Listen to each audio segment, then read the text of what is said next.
Lo que estoy a punto de contar ocurrió hace ya más de 10 años, pero incluso hoy sigue siendo difícil traerlo de vuelta a mi memoria, aunque quisiera ir directo al punto y resumirlo todo rápidamente. La verdad es que revivirlo me obliga a narrarlo con todo lujo de detalle, porque cada instante quedó grabado en mí. Tenía apenas 16 años, cuando comencé a trabajar en una zapatería ubicada en el centro de la ciudad de Tijuana. El lugar se llamaba Tres Hermanos. Empecé como vendedora y al principio el trabajo no parecía complicado, aunque el local contaba con una bodega bastante grande en la parte trasera. Sobre esa bodega había un piso adicional, muy antiguo, hecho completamente de madera. Era un lugar viejo y ruidoso. Tan solo poner el pie en el primer escalón hacía que la madera crujiera con fuerza. Era imposible subir sin que el sonido delatara tu presencia. Con el paso del tiempo me ofrecieron un puesto un poco más administrativo, el cual acepté principalmente porque me permitiría descansar los domingos. Ese nuevo puesto implicaba pasar la mayor parte de mi jornada en aquel piso sobre la bodega, un lugar oscuro, semivacío y profundamente inquietante.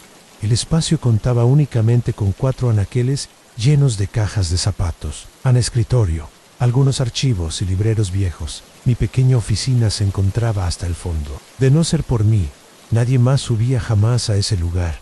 Una tarde me encontraba realizando un conteo, preparando el inventario del día siguiente. En la tienda, además de mí, solo estaba el gerente en el área de ventas, acompañado por una vendedora. Yo estaba completamente sola en la parte de arriba, contando cajas dentro de los casilleros. De pronto, sin previo aviso, la luz se apagó. Lo más perturbador fue que, justo al mismo tiempo, escuché claramente el sonido del apagador. Me asomé entre los espacios vacíos, buscando a alguien, pero no vi a nadie. Con el corazón latiéndome con fuerza, caminé lentamente hacia el interruptor. Lo encendí y lo apagué. Ahí fue cuando comprendí que alguien, de forma física, había apagado la luz muerta de miedo. Bajé temblando hasta el frente de la tienda donde se encontraba el gerente. Me preguntó qué me pasaba y le expliqué que alguien me había apagado la luz en el piso de arriba, pero su expresión dejó claro que no me creyó del todo.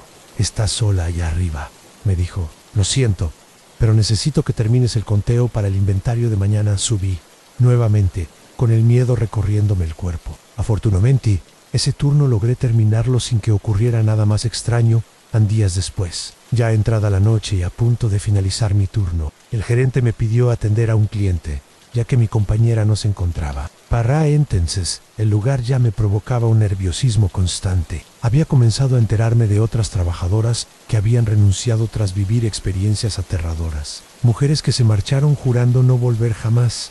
Bajé a la bodega para buscar el par de zapatos que el cliente había solicitado. El modelo se encontraba hasta el fondo. Encontré la caja y al dar mi primer paso para salir, alguien, en ese piso viejo de la parte superior, dio un paso al mismo tiempo y en la misma dirección que yo. Me detuve en seco. Pude escuchar claramente cómo alguien caminaba justo arriba de mí, sincronizando cada paso con los míos. El terror se apoderó de mí y comencé a correr. Al instante, los pasos de arriba también comenzaron a correr. Corrí lo más rápido que pude para salir de la bodega, sin atreverme siquiera a mirar hacia las escaleras que conducían al piso superior. No quise ver qué era aquello que me seguía. Días más tarde, llegó una nueva gerente, proveniente de otra sucursal. Apenas llegó, lo primero que preguntó fue si en ese lugar también pasaban cosas. Le respondí que sí y le pedí que me acompañara a la bodega. Subimos apenas 4 escalones. Cuando me preguntó qué se suponía que debía pasar, le dije que solo esperara. No encendimos la luz y no pasaron ni 10 segundos cuando escuchamos los pasos de alguien acercándose hacia nosotras. Desde arriba salimos corriendo, riendo nerviosamente. Para ese punto ya habíamos aprendido a controlar el miedo de otra forma. Un tiempo después me enteré de que, cuando yo entré a trabajar allí, la chica que había renunciado antes que yo lo hizo porque aseguró haber visto a una niña parada frente a ella en ese aterrador piso sobre la bodega. Corría la década de los 70, en una pequeña comunidad junto al río Pánuco, en Veracruz. En lo alto de una colina se encontraba la palapa de doña Macaria del Ángel, construida con 5 palmas y paredes de lodo apretado. Era una mujer mayor, de piel blanca y ojos verdes penetrantes, respetada por todos como la matriarca de la comunidad. Se le conocía como Doña Ma, curandera de espanto. pues daba consejos, contaba leyendas y relataba historias que helaban la sangre en recuerdo, cuando habló sobre la antigua creencia de por qué los niños no deben llorar por la noche. Nunca dejen llorar a un niño durante la noche, decía con voz grave. Su llanto atrae a la cosa mala. El llanto de un recién nacido llama a la bruja, quien viene a chupar su sangre o a llevárselo al monte. Si un niño llora, también la llorona aparece, creyendo que es su hijo perdido, y se lo lleva por la orilla del río. Cuando el nahual escucha a un niño llorar, se lo roba para devorarlo o lo guarda en su morral, y nunca vuelve a verse. A la cosa mala no tiene forma, nadie la ve, solo se Santei, como una sombra que se mueve en la oscuridad.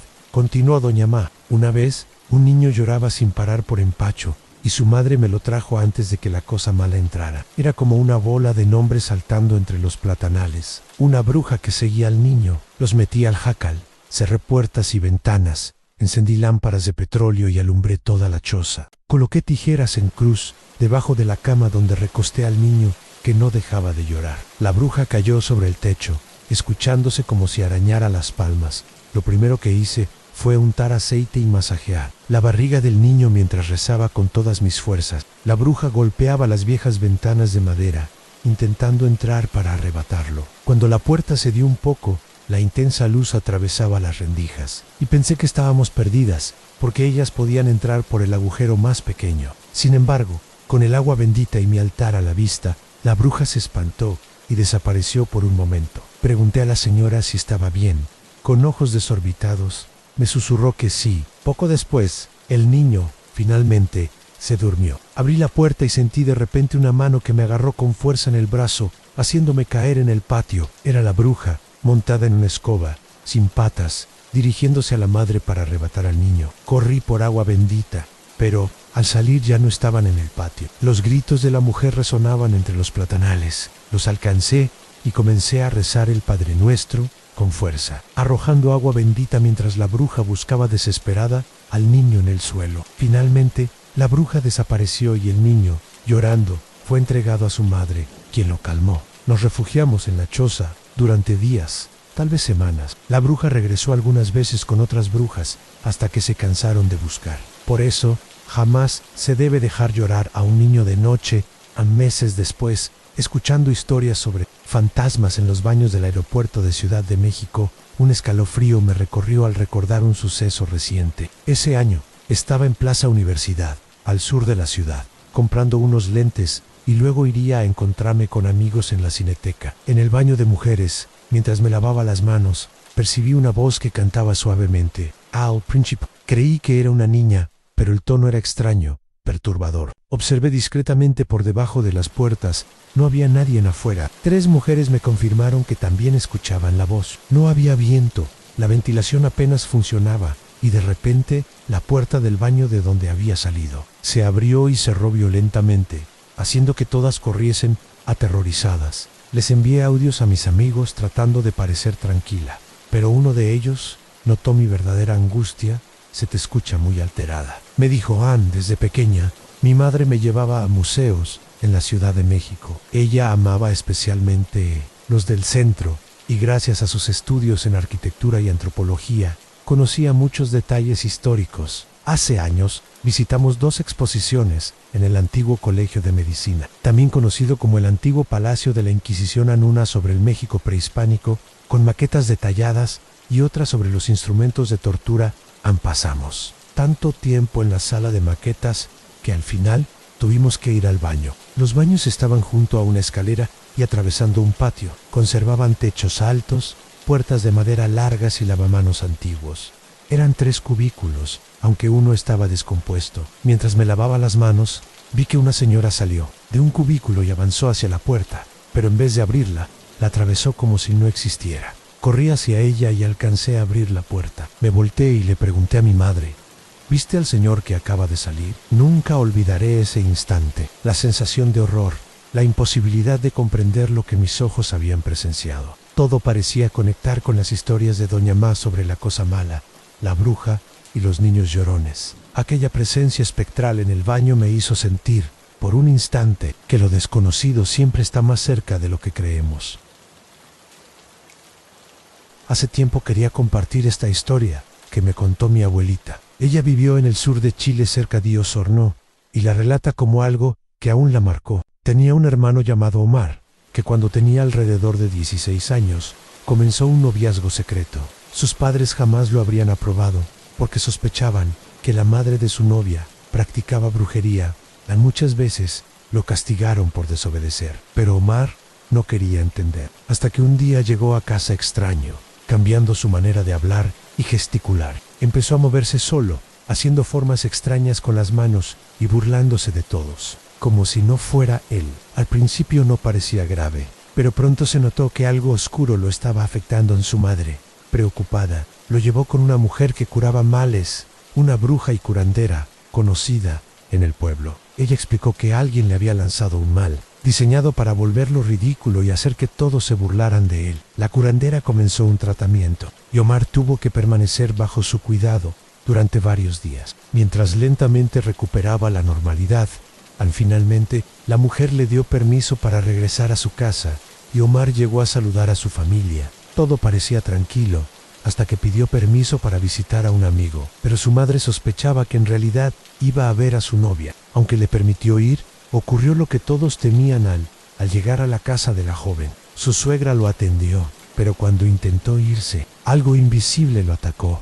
Omar llegó a la casa de su madre con el cuello rasguñado, gritando que tenía una culebra dentro de él. Su madre, desesperada, lo metió a la casa y comenzó a golpear el aire, intentando expulsar la presencia. La escena era caótica. Omar estaba fuera de sí, completamente alterado. Su padre lo amarró con un lazo a la cama para que descansara hasta poder tomar el primer bus al pueblo y recibir tratamiento nuevamente. Al llegar con la curandera, ella explicó algo escalofriante. Lo que habían hecho era un mal para matarlo. Preparó un ritual y mientras lo asistía, Omar vomitó una pequeña culebra de unos 15 centímetros que parecía moverse por sí sola en el agua. También expulsó un mechón de pelo. La curandera le explicó que cada año podría volver a sufrir episodios similares, aunque no tan fuertes como la primera vez. Durante el ritual, la curandera calmaba a Omar sin tocarlo, con gestos y rezos, hasta que finalmente recuperó la calma. Lo que le habían dado de comer, té, huevos fritos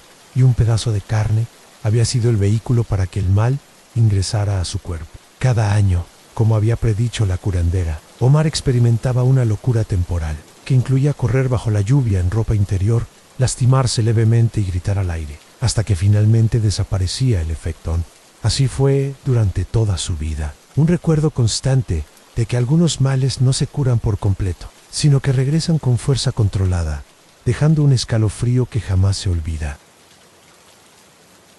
Buenas noches a todos. Quisiera compartir algo que aún me deja sin explicación y me pone los pelos de punta. Tengo dos hijas, una de 10 años y otra de 3. El día anterior, mi hija Mayo Ere se fue con sus abuelos alrededor de las 10 de la mañana. Como mi esposo y yo saldríamos por la noche, dejamos a nuestra hija menor al cuidado de mi suegra Ann por la tarde.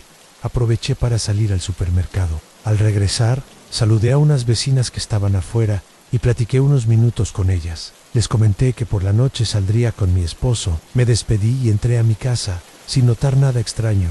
Llegó la noche, salimos y todo parecía normal. Pero al día siguiente, cuando fui a saludar a las vecinas, una de ellas me preguntó por mi hija Mayo Ere. Les dije que había estado con sus abuelos desde la mañana anterior y que seguía con ellos. Lo que me contaron me dejó helada en me.